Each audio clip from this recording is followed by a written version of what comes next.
Assalamualaikum. Ladies and gentlemen, as you know that we have finished our first story in Unit 4 of second year English book. The next lesson that we are going to start today, that is also a short story. It is our reading selection 4.2, and the title of the lesson is, or the short story is, The Man Who Planted Trees. This is written by Jean Giono, right? He is the writer of this short story. Basically, this story is written in French. It is a translation from French into English. He is of course French. He wrote it in French language, and then it was later on translated into English. It's a short story, and of course it is fiction. I just want you to recall the things that we have just discussed in the first 3 lectures of the same unit. In the first lesson, these 3 things were being repeated. I told you this is the theme of the whole unit. These things, hope, courage and determination, these things will keep itself repeating throughout the whole unit.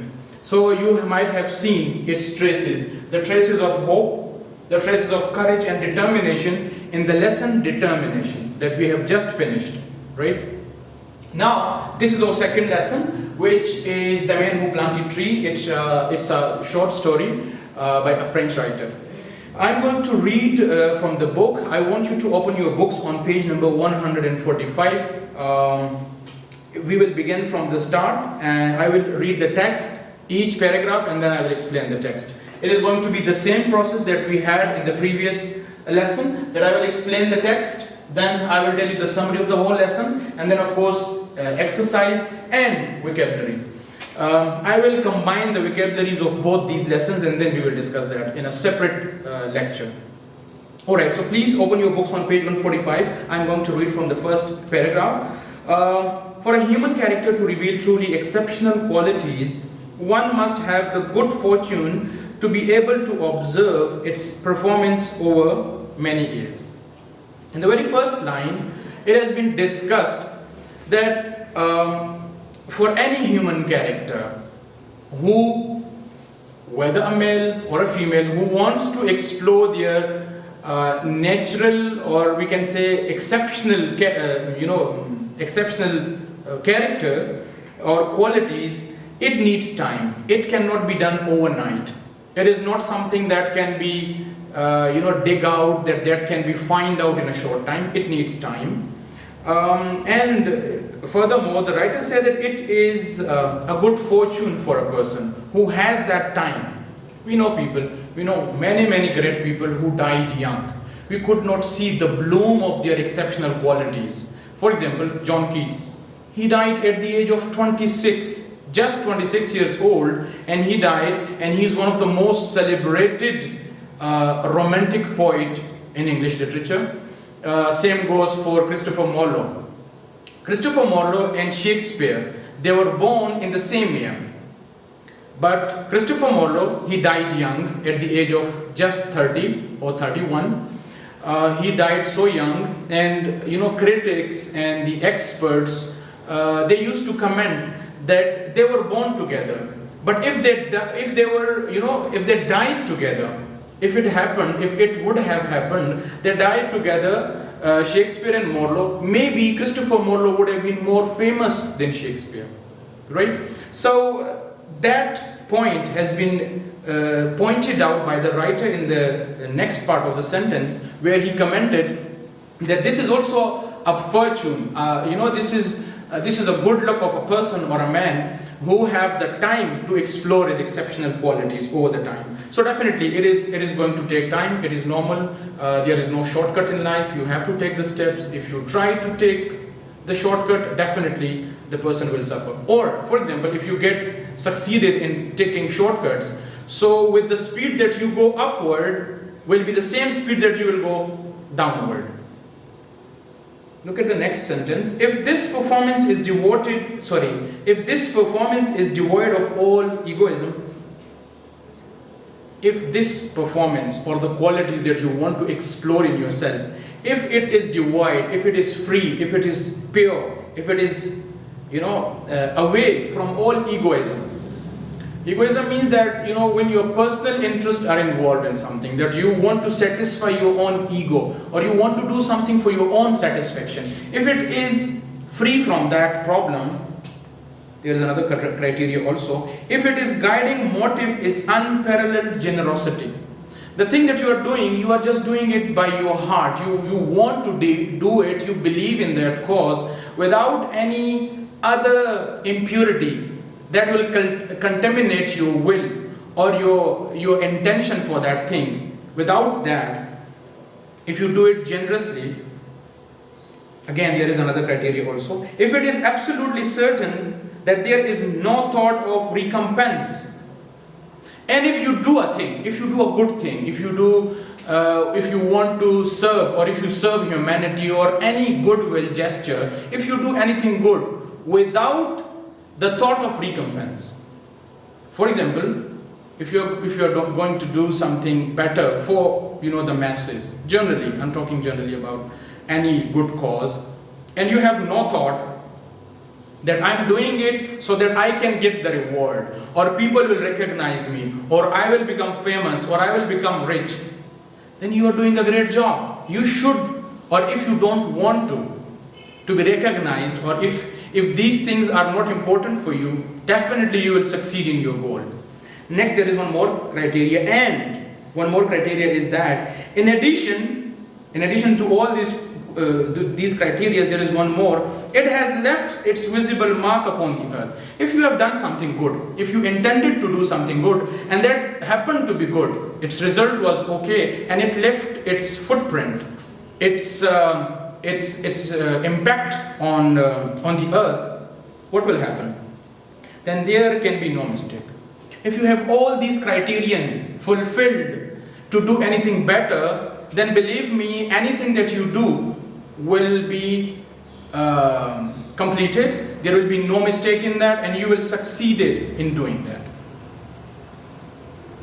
that. Look at the next paragraph. Now the story begins. That was a commentary from the writer about normal human behavior, or a criterion that is fixed for any goodwill gesture. Look at the second paragraph. About 40 years ago, I was taking a long trip on foot over mountain heights quite unknown to tourists. The writer began telling the story, and it is the first person narration. In storytelling, in narrative writing, or in narration, we have three techniques basically. The very primary techniques, that is first person narration, there is second person narration, and there is third person narration. This story is in first person narration. It means that the person who is telling you the story is one of the characters in the story, right? He is telling us that almost 40 years ago, he was taking a route which was very much new. Nobody before him had visited that often, and it was also unknown to tourists. Where we used to go for jogging, for walks, etc. These are very common, normal places, and they are already, or they are being explored by tourists most of the time. But the writer is telling us that this place that I am going to tell you the story about, this was very much unknown to people, right? Excuse me.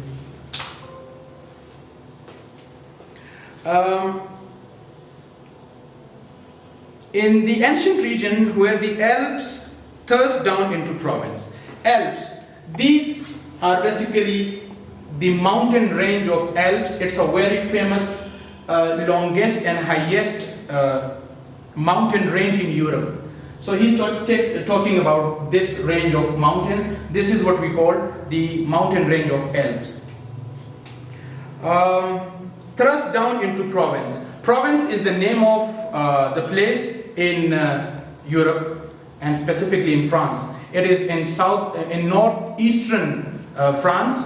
Provence is the name of that place. So these mountains are basically thrust into Provence. It means they have been declined into Provence. All this at the time I was embarked upon my long walk through these deserted regions was barren and colorless land. He said, when I was walking through these areas, through these mountain ranges in Provence, This place was barren. There was no, there was no grass, no greenery. The environment was extremely dull, boring, and barren. The land was barren, basically. It was dry. And colorless means it means there was no flowers, there were no greenery, there were no good landscapes. Nothing grew but wild lavender. There were only lavender plants. I'll show you the picture of that. This is what we call lavender, right? So these type of flowers, only these grew in those areas 40 years ago when the writer of the story visited this place. Look at the next paragraph. I was crossing the area at its widest point after 3 days walking, found myself in midst of an unparalleled desolation.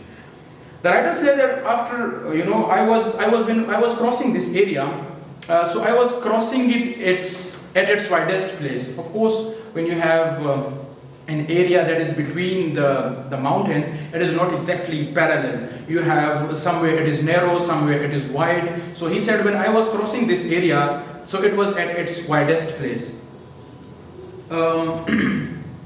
I camped near the vestiges of an abandoned village. He said that I have definitely, when you are a tourist, when you go outside to camp, to visit, so you need to camp somewhere and stay and rest. So he camped near the footprints, or we can say the ruins of villages that were once villages but no more. They are just small areas, and they are small pieces, bits and pieces and remains of those villages are there. So I camped there. These cluster houses, the previous line, I had run out of water the day before and had to find some. So the writer said when I came there, I was short of water, I needed water, so I had to go outside and search for water. These clustered houses, although in ruins like an old wasp's nest, these houses where he camped, they were ruined, they were broken, they were destroyed, and they were looking like old wasp's nest. I'll show you old wasp's nest. This is one of the pictures. This is old wasp nest. This is their nest, and wasp used to definitely breed in them, stay in them. This is another picture. You might have seen them. These are basically the examples, or the examples of old wasp nest. So these houses where the writer was visiting, they were exactly abandoned, and they look like exactly these things. Suggested that there must once have been a spring or well here, and it means after looking at the area and finding these type of things, he said that it was clear that once there was life, people were living here, and it was a well populated area. There were indeed a spring, but it was dry. There was a spring, but that was dry now. There was no more water in that. It dried out. The 5 or 6 houses, roofless, gnawed by wind and rain, and the tiny chapel. There were 5 to 6 houses, but of course their roofs were, they were destroyed. The walls were also destroyed, so they were not in a better condition where you can live. They have been destroyed. And there was also a tiny chapel. This is the picture of a tiny chapel. This is what we call a tiny chapel.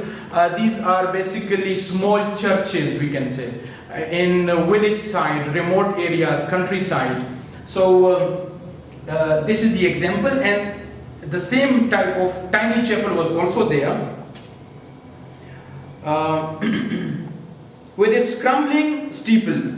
And the steeple, I'm going to show you the steeple also. This is what we call steeple, or in Urdu we can say minar or something, right? So this is the steeple, and he said that its steeple was also crumbling. It was, it was bended, and it was about to fall down. Stood about like these and chapels in living villages, but all life had vanished. These type of small indications were there, like the chapel, this steeple. These things were present there, which indicated that once people were living here, but no more. Everything is dried. Now it's a barren land. I'm going to discuss the second last paragraph. It was a fine June day, brilliant with sunlight. But over this unsheltered land, high in the sky, the wind blew with unendurable ferocity. He's basically commenting on the weather and the day. He said it's a fine June day. The sky is clear. It was a sunny day. But there was a problem. The problem was this area is barren. There is no grass. There are no greenery. There are no plants. So due to all these reasons, wind used to flew away or flow or with extreme ferocity. It was as if the wind is angry. Right, so since it was the most widest place of that area, so wind used to fly away in this area with a lot of speed, and that was. It seems that it is angry with it was not a soothing air. It was not a soothing wind. The tiny It growled over carcasses of the houses like a lion disturbed as its meal.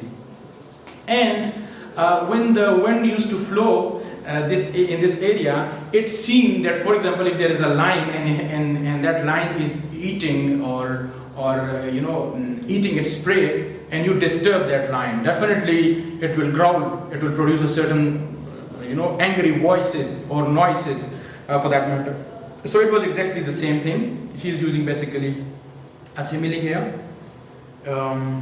I had to move my camp, and in short, he said that I had to move my camp here. It's not a suitable place. The wind is flowing with a lot of speed here. So he had to move his camp from this place. Look at the last paragraph of this page. After 5 hours walking, I had still not found water, and there was nothing to give me any hope of finding any. He said after walking for 5 hours from this place onwards, I walked for 5 hours and there was no water. He could not find any water, and he was also hopeless because there was no greenery, no area, no springs, etc. where he can go and take the water. So he was also hopeless at the same time that I'm not going to find any water. All about me was the same dryness. When I look around me, everything was dry. The same coarse grasses. When I used to look around me, there were dry grasses, nothing else. I thought I glimpsed in the distance a small black silhouette upright and took it for a trunk of a solitary tree. The writer says, when I looked in a distance, in a far distance, when I looked, I found a silhouette. We can say the blueprint of a person's body. I thought it is just a tree, but that is not a tree. Basically, that's a man. In any case, I started toward it. He said, I rejected this idea and I wanted to go closer to that thing, to that silhouette. It was a shepherd. It was not a tree, it was a shepherd. A man was standing there. 30 sheep were lying about him on the baking earth. And that man, that shepherd, was not alone. He was having 30 sheep that were laying on the ground, and the ground was so hot that it felt like it is baking these sheep. We are on page 146 now. Inshallah, from tomorrow I will proceed from here. We will stop here. This is a long lesson. It will take us a while. I will try to speed up now, since you know the background of the story. Inshallah, I will speed up from tomorrow. But for now, we will stop here. I will inshallah see you tomorrow.